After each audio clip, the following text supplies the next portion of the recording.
Tommy Rich is nearly 70 years old now, and for the first time, he's finally opening up about the rumors surrounding his struggles with substance abuse. What he revealed is honestly heartbreaking. He talked about how those issues hurt his wrestling career. So let's get into this. Rich first exploded onto the wrestling scene back in 1974. He came out of the tough Tennessee territories after learning from legends like Jerry Jarrett and Jerry Lawler. Timing couldn't have been better. Regional wrestling was starting to take off on TV, and Tommy Rich became one of the faces fans couldn't get enough of. Through the late 70s and early 80s, Rich bounced between Tennessee, Georgia, and Alabama, quickly becoming one of the biggest names in the NWA territories.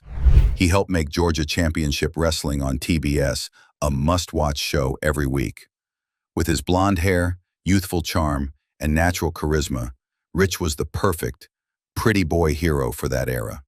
But what made him special was that he wasn't afraid to get gritty when it mattered.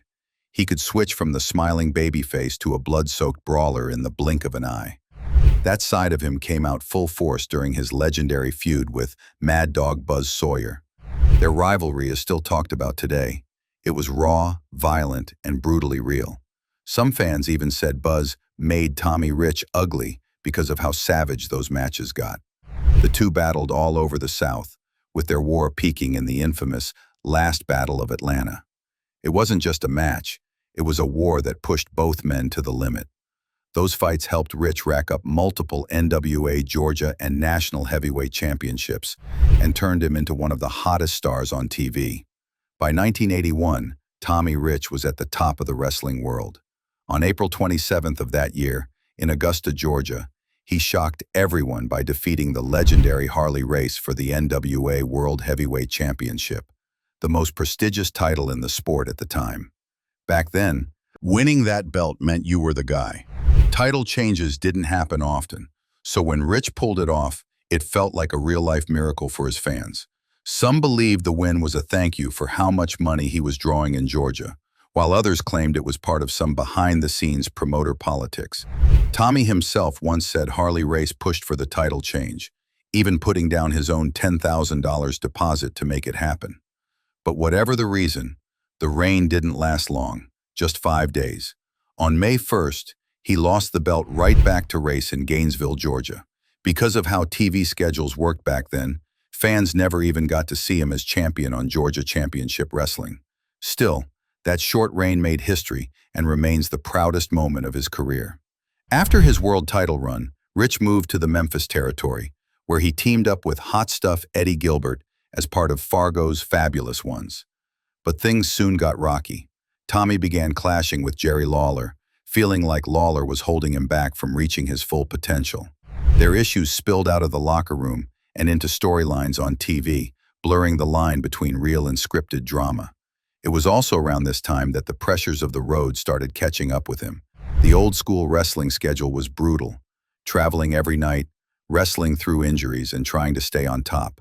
Many wrestlers from that era turned to alcohol or pills just to get by, and sadly, Tommy Rich fell into that same trap. Stories about his substance abuse became common in wrestling circles. Fellow wrestlers talked about how he'd sometimes show up under the influence, which caused major tension with promoters and other stars. Some said it made him unreliable, and that reputation followed him for years. There's one story that gets told a lot, from a small independent show in Cedartown, Georgia. Supposedly, someone backstage handed Tommy a few pills, and his face lit up. He ran out of the bathroom shouting, "God damn, son! These are the pink ones. You know these are my favorites." It's a disturbing memory, but it shows just how normalized substance use had become in the wrestling world of that time. Over the years, Tommy has spoken about his struggles in interviews, but by then, the damage to his career was already done. As wrestling evolved in the late 80s, and the national companies like WCW began taking over, the business demanded a new level of professionalism, and that's where Tommy struggled to keep up. When he returned to WCW in 1989, thanks to Eddie Gilbert's help, the spark that once made him wildfire just wasn't the same. He wrestled hard and even had matches with big names like Lex Luger for the US title. But the days of him being the top guy were gone. The wild, chaotic energy that made him famous in the territories didn't fit the polished corporate style of late 80s WCW. Still, he found some success teaming with Ricky Morton, scoring big wins over teams like the Freebirds and joining forces with the Junkyard Dog for six-man matches. For a while, it felt like Tommy was getting things back on track. But by the early 90s, it was clear he'd never return to that world title level again. By the late 90s, Rich made his way to ECW, a wild, hardcore promotion that seemed tailor-made for someone with his old-school fire. He even joined the Blue World Order for a short time and embraced the chaos of that scene. After that, he spent most of his time working smaller independent shows, still doing what he loved, performing for wrestling fans. Now, nearly 50 years after his debut, Tommy Rich is still around the wrestling world. It's wild to think that he's almost 70, yet he still laces up his boots and steps into the ring. In 2024 alone, he wrestled 17 matches, something most men his age wouldn't even dream of doing. It just goes to show how deep that love, or maybe even addiction, to wrestling runs. For Tommy, the ring isn't just where he worked, it's where he lived. It's the place that gave him purpose, fame, and at times, pain. But even after all these years, it's still home. The story of Tommy Wildfire Rich is complicated, a mix of incredible success and painful self-destruction. In his prime, he was a superstar in every sense of the word. He had that rare kind of energy that couldn't be taught, the kind that lit up an arena the second he walked through the curtain. He wasn't the biggest guy or the toughest looking, but his charisma made people believe in him. When he got beaten down and came roaring back, the fans exploded. They felt everything he did.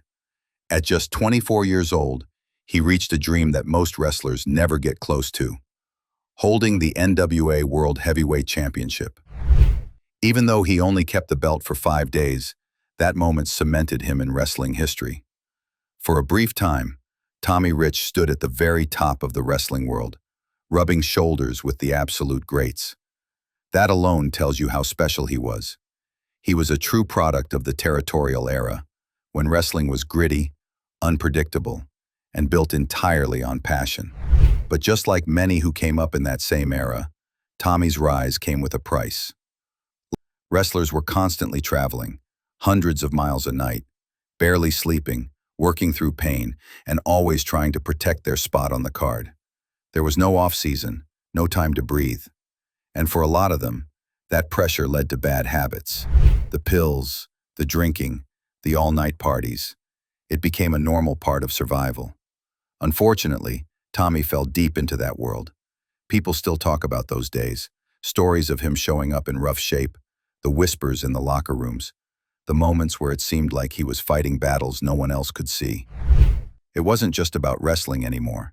It was about keeping himself together long enough to perform. Those stories, true or exaggerated, became part of his legacy. For every tale of him lighting up an arena, there was another about the struggles behind the curtain.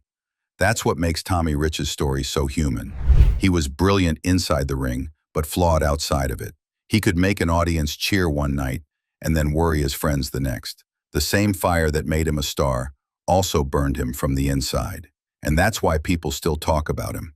Not just because of the titles or feuds, but because his story feels real. He lived through the best and worst sides of wrestling, and he survived it. As he heads towards 70, Rich's story feels less like a record of championships and more like a reflection on endurance. He's fought two kinds of battles in his life: the bloody wars inside the cage with Buzz Sawyer and the quiet personal wars that happened when the lights went out. Both left scars, just in different ways. But through it all, he never completely walked away. He kept finding his way back to the ring, even when his body probably begged him not to. That says a lot about the kind of man he is: stubborn, passionate, and still chasing that rush only wrestling can give. For fans who watched him in his prime, Tommy Rich will always be Wildfire, that fiery kid from Georgia who could make you believe in wrestling magic. For the new generation, he's a living link to a time when wrestling was raw, unpredictable, and deeply personal. His story isn't just about what he won, it's about what he lost, what he fought for, and how he kept going long after the spotlight dimmed. And that's all for today's video. Don't forget to hit like, subscribe, and turn on notifications so you never miss an update. We'll see you in the next one.